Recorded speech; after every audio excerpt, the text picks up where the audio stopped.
Wide receiver Carnell Tate is listed as top 5. So people were getting excited on Twitter, and then I saw somebody chime in and just remind everyone, hey, it's a top 5 announcement.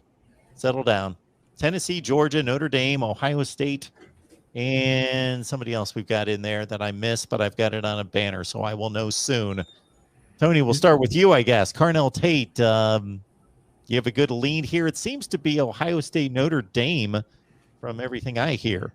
Yeah, it seems to be that. I believe he is originally a Chicago area kid who went down to IMG, but I got to see him a little bit last year in some IMG games, and he dominated, and see him a little bit, and I think maybe some 7-on-7 stuff, and he's just a pretty decent sized target, 6'2" or so. Maybe some Michael Thomas comparisons if we want to go that far, and just in terms of the way he can position his body and go up and get a ball and then come down with it in strong hands and things like that. So I think it would be clearly a huge gift for Ohio State. I know Ohio State feels pretty good, and those that cover these sort of things feel pretty good about Ohio State's chances. So that would be I don't want to say huge. How about we'll just say that would be typical of Brian Hartline, as we all get spoiled by what this guy does on the recruiting trail. Ho hum. Yep. 6'2", 185 pounds, wide receiver, Bradenton, Florida, IMG Academy, ranked number 21 overall in the composite nationally, number 3 wide receiver, number 7 player in Florida. I find it interesting that Tom Loy, who covers Notre Dame recruiting, Steve Wiltfong, who's been a national guy for 24/7, they both have Ohio State as their crystal ball pick on Carnell Tate. So to me, that does bode well, I would say, for Ohio State's chances. It was Tennessee, Georgia, Alabama, Ohio State, and Notre Dame are the top 5 for him. And he's going to make a visit to Ohio State on April the 1st, a couple more here in March and April.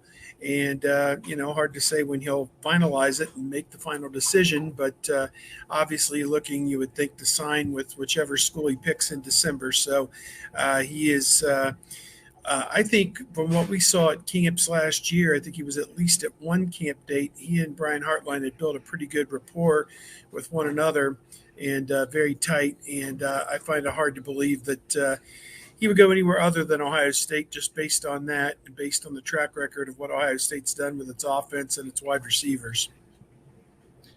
Yeah, I mean, he dropped a top 5, but this has been a top 2 and really a top 1, in my opinion. I think it's just a matter of when and not if for Ohio State. I mean, it is recruiting, and crazy things do happen from time to time, but I'm not anticipating that crazy thing to happen here. It seems like Tate Ohio State will happen here at some point. You never really want to get too critical when they release a top 5 and say, well, yeah, but 3 of those are just hats on the table. But I think 3 of those are just hats on the table. It wouldn't surprise me if something suddenly changed in terms of Notre Dame, who's been another school that's done a pretty good job there. But I think Ohio State has a commanding lead.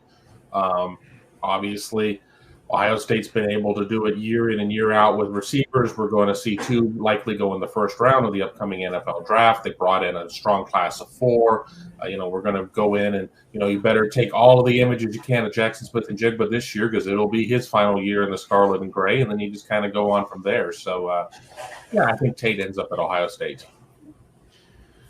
So it's sounding like, Kevin, when you say there's a top 2, but it's really only a top 1, you're not really considering the Marcus Freeman factor. Has this young man spoken to Marcus Freeman and made comparisons between Ohio State and Notre Dame? Apparently not.